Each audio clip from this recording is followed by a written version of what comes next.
Hey guys, and welcome back to the NPA. I am your analyst, Swami Studios, aka Moonlight Swami, and today I have for you guys Game of the Week for week number 2. It is Dan, aka A-Drive, taking on Cressel K in a great battle.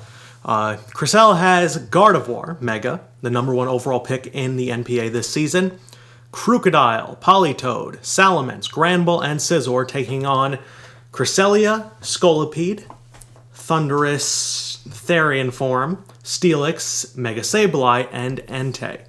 So, first thing that jumps out to me is Cressel has 2 fairies, Steel type, a Dragon type, a Dark type, and a Drizzle Pokemon, and 3 Intimidators in Crocodile, Salamence, and Granbull. Now, they don't have to be all Intimidators, but that's something to at least look for. And then Dan obviously has Cresselia, which is bulky as all hell, Steelix, which can take any physical attack, Mega Sableye is a huge pain, and then you have Entei and Thundurus, who both are pretty much capable of being sweepers. Usually you'll see a Choice Banded Entei, you'll see probably Life Orb Thundurus, and then you have Scolipede, which with its speed boost ability is really quite dangerous. It can really get into a really well, we'll see. You'll see. It's a very dangerous Pokemon. With Baton Pass as a capability, you can always get really fast sweepers going, and if you have a bulkier Pokemon that's not very fast, you can get them up. It really can wreak havoc. So, without further ado, let's get into the battle, and we'll see exactly what these 2 players decide to do. So, the lead matchup is going to be, because this is a longer battle, I'm going to try to not pause it as much, and I'm going to try to talk a little bit as it's going. It's going to be Entei, leading things off for Dan, taking on Gardevoir. So immediately, Cress is in a terrible matchup, having Entei out there. Physical type Pokemon, can carry Iron Head. Obviously, a Sacred Fire can do tremendous amount of damage. Hell, an Extreme Speed could potentially put Gardevoir under half, and Hyper Voice won't do anything to it because it resists Fairy. So immediately, Cress switches into Politoed. And Dan is going to play it safe early on. You know, he's not going to come out here and make a hard prediction on the first turn. He's going to try to punish that Gardevoir, which he is faster than, because it has not Mega Evolved yet. And the Politoed takes that very well. With the Rain, it does even less damage.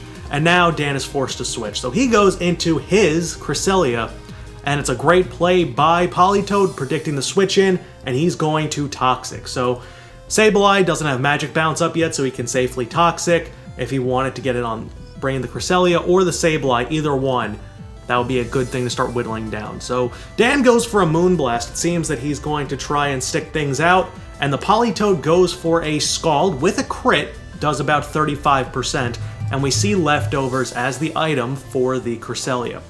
So it's a little bit of an interesting situation right now as Cress is getting whittled down by toxic damage.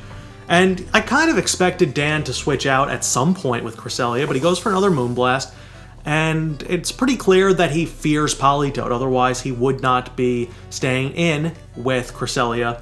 Maybe Cresselia is just his best wall for dealing with it, but it seems that Cress predicted a switch, goes for the Ice Beam, doesn't do pretty much anything, and now with the poison damage, Cresselia is at around 30%.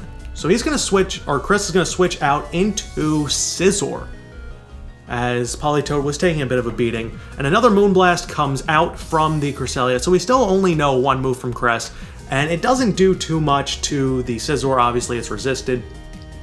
And after the Leftovers and toxic damage, Cress is in a great spot to deal with Cresselia.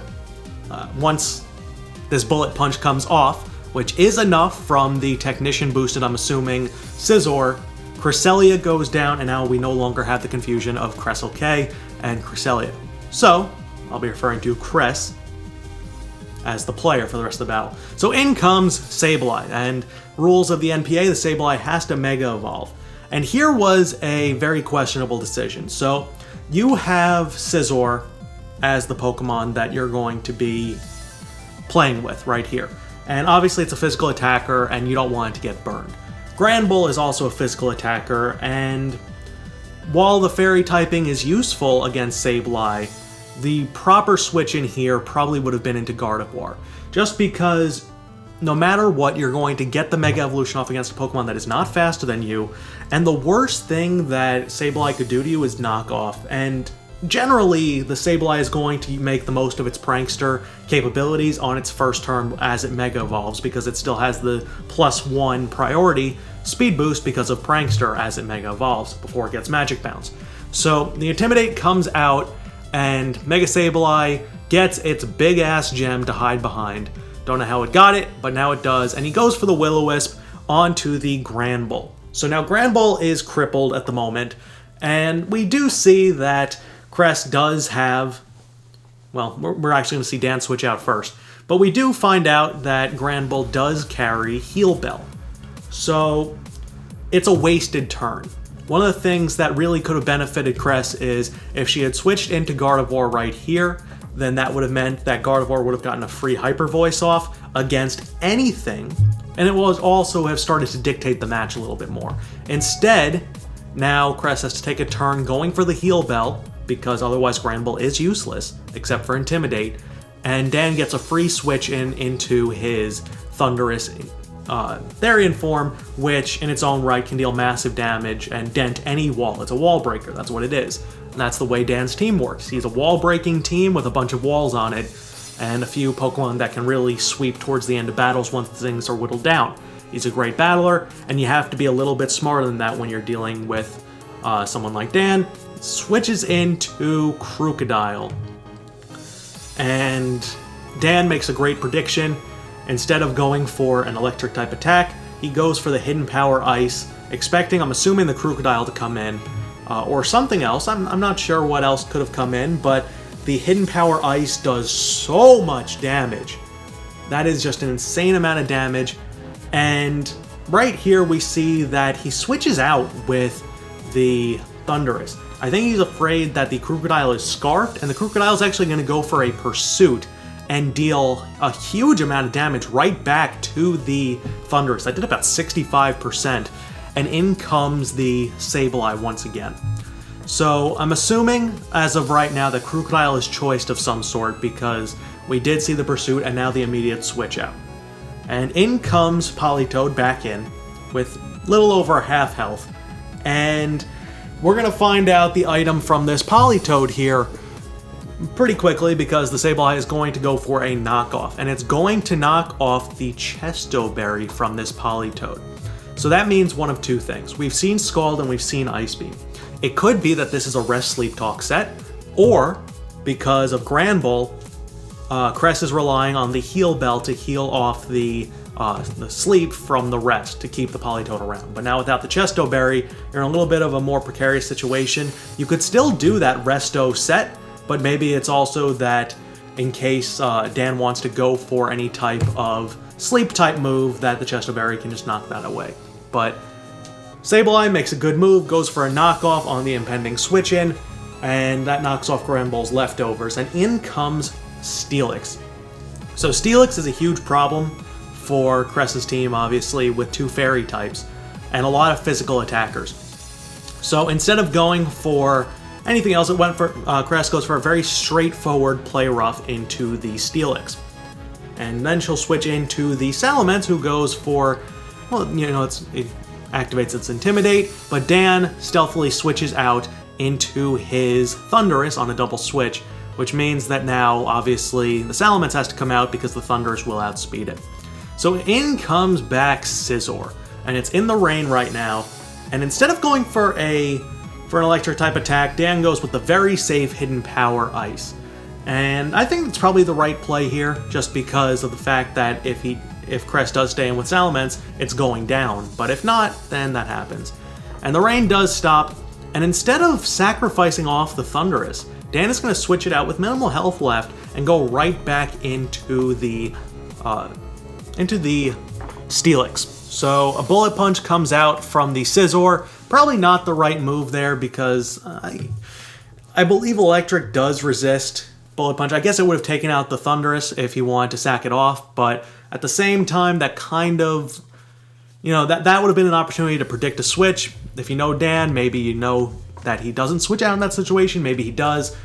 Not positive, but either way, doubles out or switches out with with the Scizor, nicknamed Guillotine, and back comes in the Salamence as the Steelix goes for Stealth Rocks.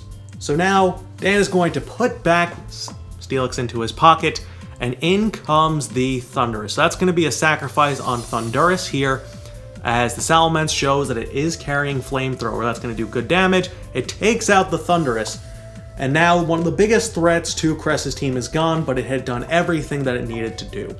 So back comes in the Sableye, and generally regular Salamence, I don't think regular Salamence is often physical. It could be a mixed set, but right here goes for a knockoff onto the Salamence, not going for a Will-O-Wisp, so I'm assuming that she is not afraid, but she goes for the Dragon Tail. That was a really odd move because there's no hazards up, and basically Cress opened up the ability to switch out the Sableye, but absorbed a huge knockoff and took off the Life Orb from the Salamence, which limits its damage output. You need damage output against a team like Dan's, and I really don't agree with that move. I think that's a really big turning point in this battle, as it does about 25% to the Sableye, and in comes the Entei. So Entei comes in, and we're going to actually see that the Salamence without its Life Orb is a mixed set, as Entei's going to go right back out, and he's going to go right into his Sableye, which is going to take an Earthquake from this Salamence. So Earthquake's going to come out. It's not going to do too much damage. The Dragon Tail, which was Stab, did about the same amount. So you can just get an idea of, without the Life Orb, how little damage this the Salamence can do. In comes Granbull, takes some Stealth Rocks damage, gets the Intimidate off, which will weaken the knockoff, but at this point, knockoff really hasn't been much of a damage inducer. It's been more of that cripple the items and really win through that. But after the recovery, which takes the Sableye right back up to full health, in comes Rolex once again. The Granbull is going to go for a Play Rough onto the Steelix. And this is a really interesting situation. So the Play Rough comes out. It has a 10% chance to lower your opponent's attack. It does. And instead of being a little bit cheeky and risking it on an attack, Cress switches into the Scizor, which takes some Stealth Rocks damage, and the Steelix goes for a Heavy Slam, which obviously is resisted. It does about 21 hit points of damage. The Guillotine goes for the Superpower, and here we see the Chople Berry from the Steelix. Because of that, this Superpower is not going to be able to take it out. The Scizor, with tremendous power, does not get the job done, and then with the -1 defense, it doesn't much matter because Steelix is one of those Pokemon that can carry the Elemental Fangs. It goes for the Fire Fang, and that is going to eliminate the Scizor. So that was a really awesome move by Dan to throw the Chople Berry onto the Steelix. That's one of those cute little tricks that you just don't expect, but it works in the end. So in comes the Gardevoir. And at this point, Gardevoir traces Sturdy, which doesn't do anything because obviously it's Mega Evolving here.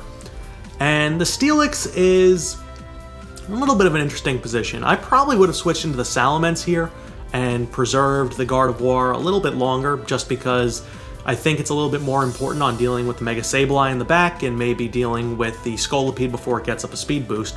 But the Hyper Voice comes out and takes out the Steelix, and in comes Entei. So right here, Gardevoir is in a really bad spot, and Gardevoir is going to have to switch out. That was the issue. Immediately, it has to switch out because obviously it can't do anything. Cress brings in the Crocodile, which will sacrifice itself off from the Entei, which comes in, goes for the Intimidate, and the Entei goes for the Sacred Fire. That'll easily finish off the Crocodile. And now we're down to kind of the climax of this battle. So Salamence is left, Granbull is left, right? Granbull is left, Gardevoir is left for Cress. On the other side, it's Entei, Scolipede, which we have not seen yet, Mega Sableye, and I think that's all of his Pokemon that are remaining. So in comes the Politoed. So it was 4v3? I think so. As the Politoed comes in, gets the Drizzle up, and the Entei, instead of staying in and risking anything here, he actually does go for the Sacred Fire, and the Scald comes out from the Politoed. I forgot the Sacred Fire missed, and it almost KOs the Entei.